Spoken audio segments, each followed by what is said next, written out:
예, 안녕하십니까. 민법교수 유병태입니다. 계속해서 증빙민사법 완전정보로 보시는데 이번 시간은 집합건물의 소유 및 관리에 관한 법률을 보십니다. 이 과거에는 이 집합건물의 소유 및 관리에 관한 법률 조문뿐만 아니라 판례를 상당히 많이 넣어놨었는데 그냥 이쪽 부분은 그냥 판례를 많이 삭제해 뿌리고 그냥 조문 위주로 그냥 봅니다. 현대사회에서 토지의 입체적 이용을 위하여 과거 민법 제정 시에는 예상하기 어려울 정도의 대규모의 공동주택, 아파트 이런 것들, 특히 아파트의 밀집화 현상이 나타나고 오피스텔이나 복합상가 건물 등의 대규모 집합 건물이 건축됨으로써 민법 215조만으로는 규율하기 어려워서 84년도에 특별법으로서 집합 건물의 소유 및 관리에 관한 법률을 제정하게 되었습니다. 그래서 한 동 건물을 구분하여 아파트 생각하시면 되죠. 아파트 한 동 건물을 구분하여 그 부분 각각 호실을 별개로 소유하는 것을 말하고 건물의 구분된 부분은 독립한 소유권, 소위 구분 소유권의 객체가 된다는 것. 입법 목적 조금 전에 이야기했던 거고, 구분 소유의 요건, 건물의 구분 소유, 한동 건물 중 구조상 구분된 여러 개의 부분이 독립한 건물로서 사용할 수 있을 때에 아파트 호실, 빌라, 오피스텔 호실 이런 거 생각해 보시면 됩니다. 그 각 부분은 이법에 정하는 바에 따라서 각각 소유권의 목적으로 할 수 있다. 네. 그래서 상가에 문제가 있어가지고 상가와 관련돼서 구분 소유와 관련된 조항을 신설을 했습니다. 한동 건물이 다음 각호에 해당하는 방식으로 여러 개의 건물 부분으로 이용상 구분된 경우에 그 건물 부분, 그것을 구분 점포를 하는데 이 법에서 정하는 바에 따라서 각각 소유권 목적, 구분 소유권의 목적으로 할 수 있다라는 거. 그 구분 점포 용도가 건축법상 판매 시설 그리고 운수 시설일 것. 다음에 경계를 명확하게 알아볼 수 있는 표지를 바닥에 경곽에 설치할 것. 아파트 독립된 출입문이 있고 각각 구분된 벽이 있죠. 그런데 구분 점포의 경우에는 벽면이 없어도 바닥에 그 표시가 경곽에 설치되어 있으면 된다는 거. 그리고 구분 점포별로 그 건물 번호 표지를 붙일 것. 그런 요건이 구비가 되었을 때 그 구분된 건물 그 번호 표지 있는 그 부분을 각 구분 소유권의 대상으로 한다라는 거. 그래서 과거에는 그랬을 때 각각 그 호실 독립된 칸막이 아파트와 같은 벽면이 없었기 때문에 그 각각 호실에 대한 구분 소유를 못하고, 근데 평면 매장 생각하면 됩니다. 평면 매장 바닥에만 딱 줄치놓고 있는 그런 경우에 과거에는 독립된 호실로 등기를 못하니까 전부 공유 등기로 했습니다. 그래서 구분 소유적 공유의 법리가 여기서 실제로 필요했던 거죠. 근데 지금은 내 벽면 칸막이가 없어도 바닥에 구분 표지가 있고 번호 표지가 있으면 각각 구분 소유의 목적으로 할 수 있다는 거. 구분 소유권 법 1조 2에서 정한 각각 그 호실에 대한 소유, 그것을 구분 소유권이라 한다라는 거. 물론 공용 부분은 제외되어야 될 것이고, 그래서 구조상 이용상 독립성이 있어야 된다. 한동 건물이다. 이 구분 소유가 성립하기 위해서는 객관적 물리적인 측면에서 한동 건물이 존재하고 구분된 건물 부분이 구조상 이용상 독립성, 독립된 출입문 이런 것들이 있어야 되고, 한동 건물 중 물리적으로 구획된 건물 부분, 아파트 호실 그런 것들이 각 구분 소유권의 객체가 되는데, 그러기 위해서는 일단 구분 행위가 있어야 된다라고 했습니다. 근데 구분 점포의 경우에는 뭐 물리적으로 구획된 벽면이 없어도 된다는 거죠. 집합 건물인 상가 건물의 지하 주차장이 구조상으로나 이용상으로 독립된 경우 구분 소유권의 대상이 될 수 있다는 판례가 있고, 구분 소유권의 목적이 될 수 있는 구조상 및 이용상 독립성을 갖추지 못한 건물 일부에 대해서 구분 소유권의 목적으로 등기했다면 그것은 무효라는 거. 근데 구분 점포의 경우에는 허용된다는 거. 구분 소유권 설정 행위, 구분행위라고 이야기할 것인데, 구분행위는 건물의 물리적 형질의 변경을 가함이 없이 법률관념상 건물의 특정 부분을 구분하여 별개의 소유권 객체로 하는 일종의 법률행위다. 그 시기나 방식에 특별한 제한이 없고 처분권자의 구분 의사가 객관적으로 외부에 표시되면 된다. 반드시 등기되어 있는 것은 아니라는 거. 소유자가 기존 건물에 맞춰진 등기를 증축한 건물의 현황과 맞추어 한동 건물로서 증축으로 인한 건물 표시 변경 등기를 한 경우라면 이거는 구분 건물로 하지 않고 한동의 한 개의 건물로 하려고 하는 의사였겠죠.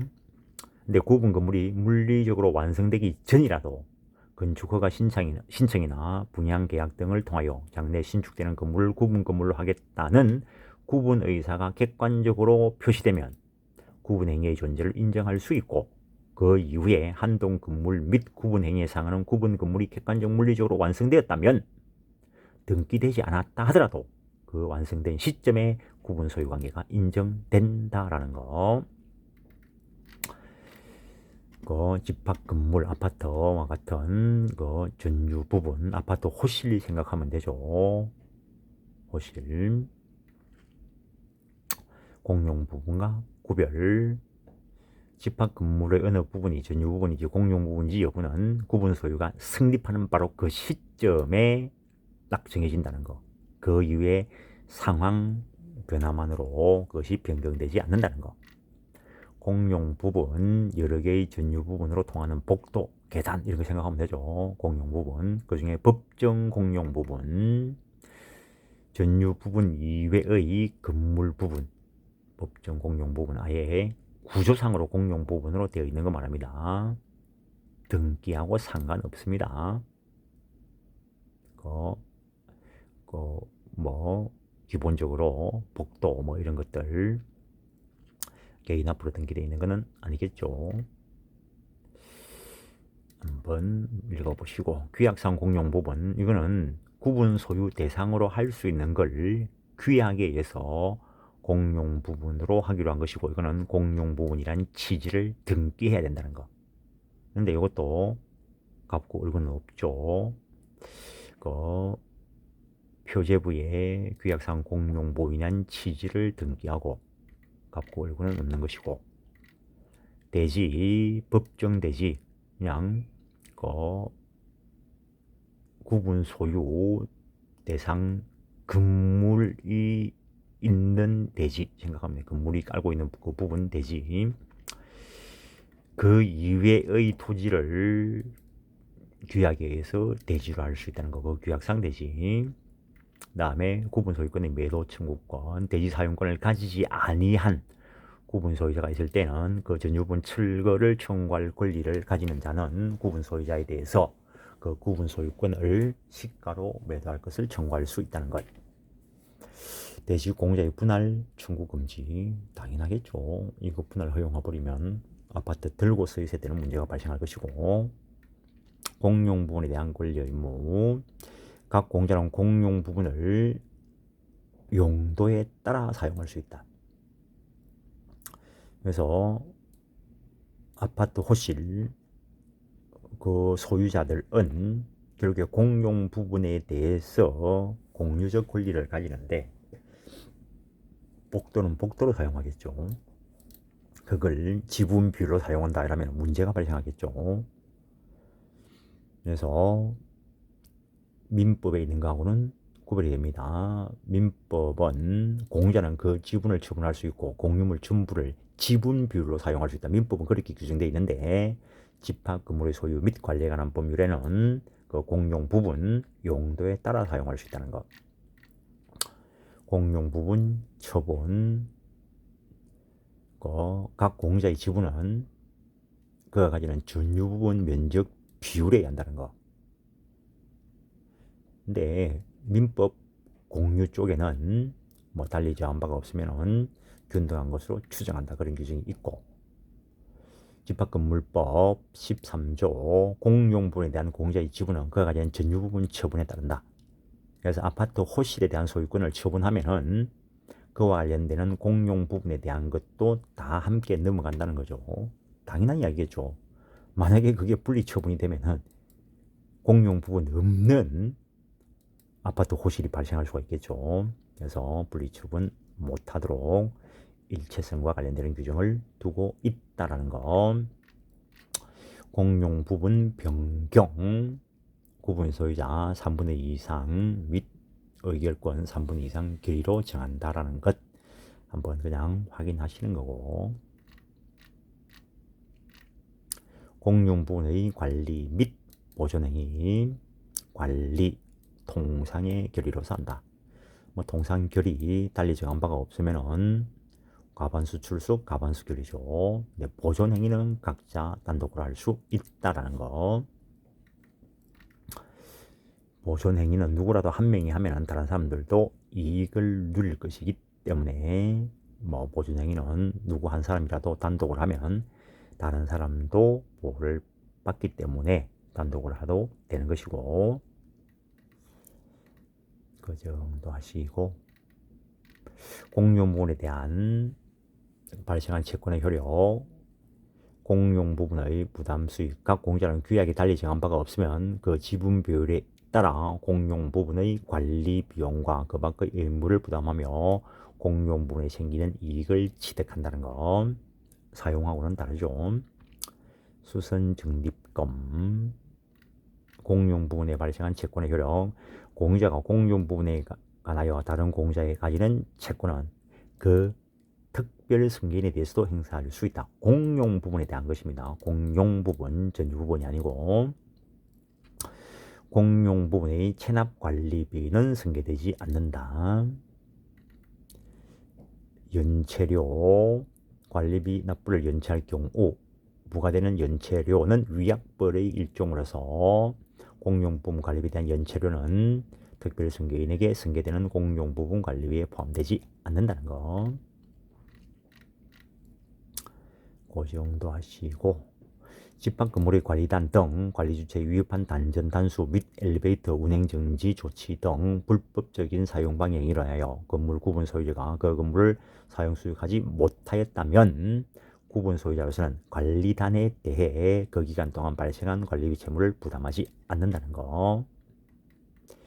전유부분에 속한 한동 건물의 설치 또는 보존의 혐의로 인하여 다른 자에게 손해를 입힌 경우 그 혐은 공용 부분에 존재하는 것으로 추정한다는 것. 대지 사용권. 대지 사용권은 구분 소유자가 전유 부분을 소유하기 위하여 건물의 대지에 대해서 가지는 권리를 말하는데, 이것도 전유 부분과 분리 처분이 허용되면 안 되겠죠. 구분 소유자의 대지 사용권은 그가 가지는 전유 부분 처분에 따른다. 당연하겠죠. 공용 부분과 마찬가지로 요 대지 사용권도 아파트 호실과 분리 처분이 허용된다면 대지 사용권 없는 아파트가 있다. 말이 안 되는 거죠. 물론 저 앞에 뭐 대지 사용권 없는 구분 소유자가 있을 때에는 다른 구분 소유자는 매도 청구할 수 있다. 뭐 그런 걸 봤었고, 그래서 기본적으로 분리 처분 안 된다는 건 규약으로 달리 정할 수 있다. 그런 규정은 있고, 분리 처분 금지는 그 취지를 등기하지 아니하면 선의 물권 취득자에게 대항하지 못한다 라는 규정이 있고, 대지권 아예 그냥 분리 처분할 수 없도록 등기된 것을 대지 사용권 중에서 특히 전유 부분과 분리 처분할 수 없도록 등기된 것을 대지권이라 한다는 것. 대지 지분에 대한 등기를 격려하지 못한 경우 판례를 한번 읽어보시고, 민법 267조의 적용 배제. 왜냐면은 민법 267조부터 보시면은 공자가 그 지분을 포기하거나 상속이 없이 사망한 때에는 그 지분은 다른 공자에게 지분 비율로 귀속한다 라고 해놨습니다. 근데 이거 대지 사용권에 대한 권리, 아파트 호실에 대해서 그, 그 권리를 포기하거나 권리 포기하는 사람도 없겠죠. 상속인 없이 사망했으면은 아파트 호실에 대한 권리가 결국에 최종적으로는 국유가 되겠죠. 그러면은 그렇게 됐을 때 대지 사용권도 거기 붙어서 국유로 되게 해야 되겠죠. 만약에 267조처럼 다른 자에게 지분 비율로 귀속되게 해버리면 아파트 호실만 넘어가는 문제가 발생하겠죠. 그래서 그냥 한번 확인해 보는 거고, 구분 소유자의 의무, 구분 소유자는 건물의 보존에 해로운 행위나 그 밖의 건물의 관리 및 사용에 관하여 구분 소유자의 공동이익에 어긋나는 행위를 하여서는 아니 된다. 침해하면은 하지 못하도록 하면 되는 거고, 근데 뭐 고성방가를 한다 뭐 이러면 하지 마라. 아래 호실에서 담배를 피면 담배 연기가 위로 올라옵니까? 아래로 내려갑니까? 담배 피지 마라 할 수 있는데 요새 그러다가 뭐 안 좋은 것들이 뉴스에 나오기도 하죠. 법상 이런 게 있다는 거. 전유분이 주거 용도로 분양된 것인 경우에 구분 소유자는 정당한 사유 없이 그 부분을 주거 외의 용도로 사용하거나, 근데 주거용 아파트를 분양받은 자가 거기에 피아노 학원을 운영한다. 그거 사용 금지 청구할 수 있다는 거.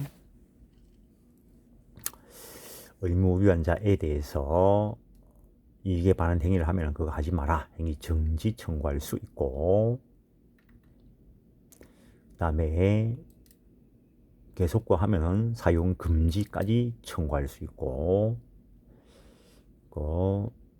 그때는 구분 소유자 4분의 3 이상 및 의결권 4분의 3 이상 관리단 집회 결의로서 한다. 각각 4분의 3 다 갖춰야 된다는 거죠.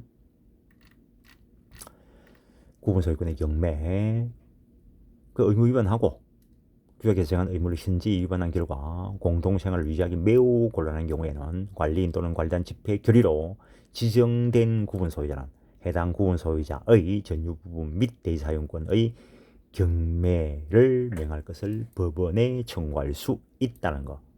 이때도 구분 소유자 4분의 3 및 의결권 4분의 3 이상 관리단 집회 결의가 있어야 된다는 거.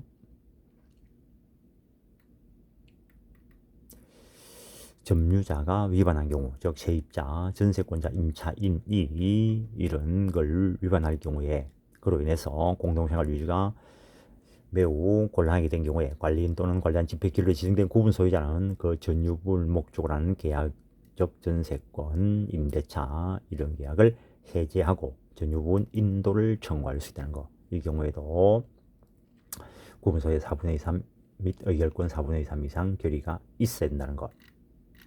관리단 건물에 대하여 구분 소유 관계가 성립하면 구분 소유자 전원을 구성원으로 하여 건물과 그 대지 및 부속시설에 관한 사업 시행을 목적으로 하는 관리단이 설립된다라는 것.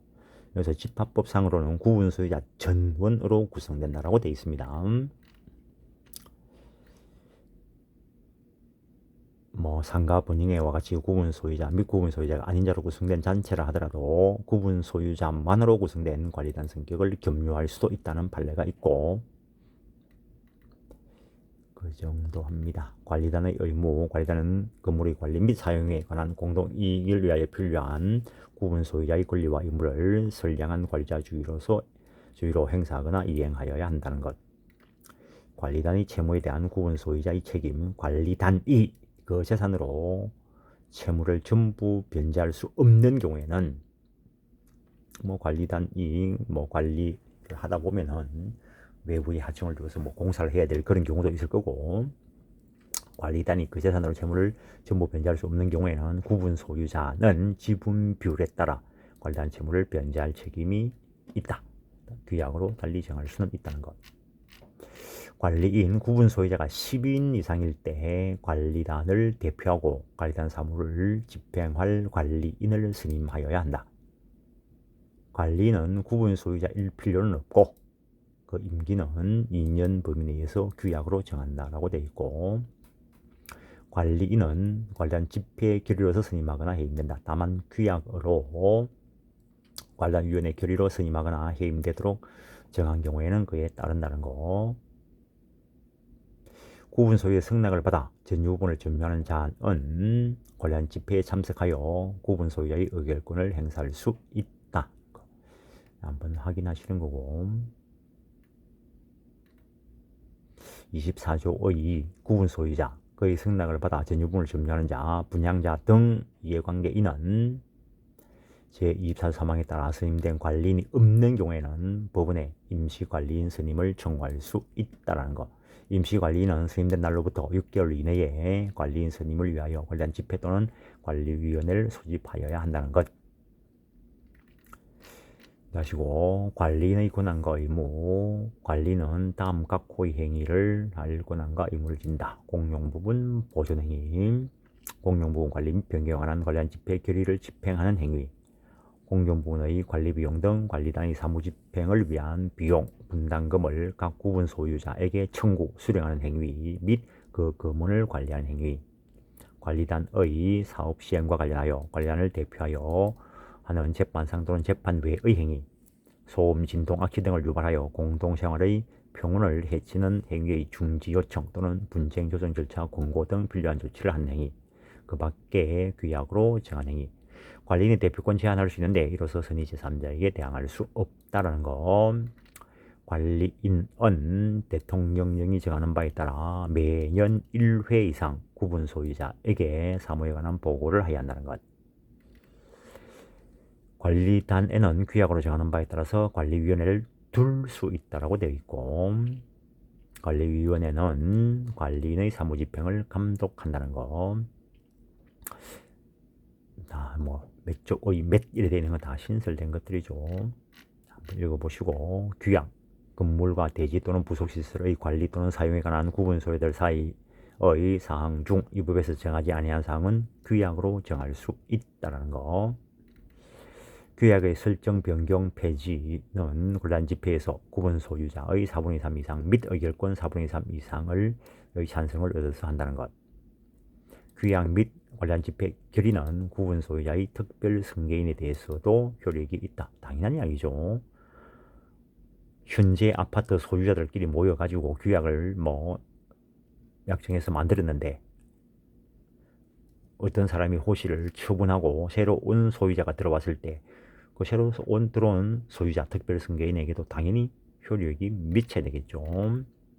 상가 분양과 관련되어서 분양 당시 지정된 제한 업종의 변경에 있어서 구분 소유자들로 구성된 관리단에 해당하는 단체의 동의나 기존 경쟁 업종을 영업할 수 있는 점포 소유자의 동의를 얻지 못한 경우 제한 업종에 대한 적법한 변경 절차를 거쳤다고 볼 수 없다라는 것. 구분 소유자가 상가 같은 경우에 특히 문제가 되겠죠. 집합 건물 규약에서 정한 업종 준수 의무를 위반한 경우 단전 단수 등 제재 조치를 할 수 있다고 규정한 집합 건물 규약 내용이 무효라고 할 수 없다. 유효하다는 거죠. 집회, 정기관리단 집회, 관리는 매년 회계연도 종료 후 3개월 이내에 정기관리단 집회를 소집해야 된다. 임시관리단 집회, 관리인은 필요하다고 인정하는 때, 그 다음에 구분 소유자 5분의 1 이상이 회의 목적사항을 구체적으로 밝혀 관리단 집회 소집을 청구하면 관리인은 관련 집회를 소집하여야 한다는 것. 관련 집회를 소집하려면 관련 집회 일주일 전에 회의 목적사항을 구체적으로 밝혀 각 구분 소유자에게 통지하여야 한다는 것. 관련 집회는 구분 소유자 전원의 동의가 있으면 소집 절차를 거치지 아니하고 소집할 수 있고, 결의사항, 관련 집회는 위에서 통지한 사항에 관해서만 결의할 수 있고, 이러한 규정은 이 법의 관련 집회 결의에 대하여 특별한 정족수가 규정된 사항을 제외하고는 규약으로 달리 정할 수 있다는 것. 의결권, 지분 비율로 가진다 돼 있고, 전유 부분이 공유일 경우 전유 부분을 여럿이 공유하는 경우에 공유자는 관련 집회에서 의결권을 행사할 1인을 정한다는 것. 그 정도 하시고 의결권 행사 방법. 의결권은 서면이나 최근에 이제 문제가 되는 전자적 방법으로 또는 대리인을 통해서 할 수 있다는 거. 과다 집회 소집 통지할 때는 서면에 의하여 의결권을 행사하는 데 필요한 자료를 첨부하여야 한다는 거.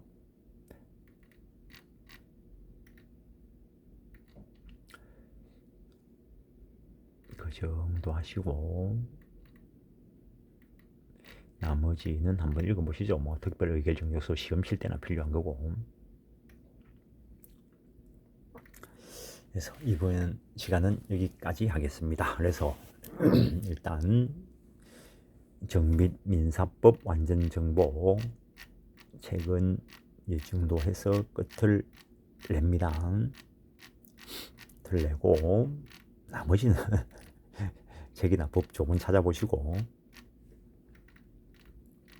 그다음에 이제 다음 시간부터는 이제 다음 시간이 언제 시작할지는 모르겠는데 아마 2월 달쯤에 시작이 될 것 같습니다.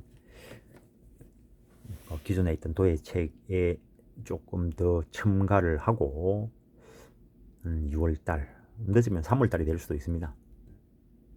중간에 논문도 하나 써야 될 게 있어서 그때 다음 하여튼 시작할 때는 물론 뭐 논문과 병행해서도 할 수 있는 거니까 다음 시간에 할 때는 그 양형우 교수님의 민법의 세계를 가지고 도예는 화면으로 보이고 양형우 교수님 책을 화면으로 보일 수는 없습니다. 그거는 화면으로 보이면 저작권 침해고 아주 문제가 큽니다. 그래서 양형우 교수님 거 올해 나온 게 22년 데뷔로 나온 게 13판 민법의 세계인데 그걸 가지고 계속 이런 식으로 진행할 것입니다. 예, 그간에 고생하셨습니다.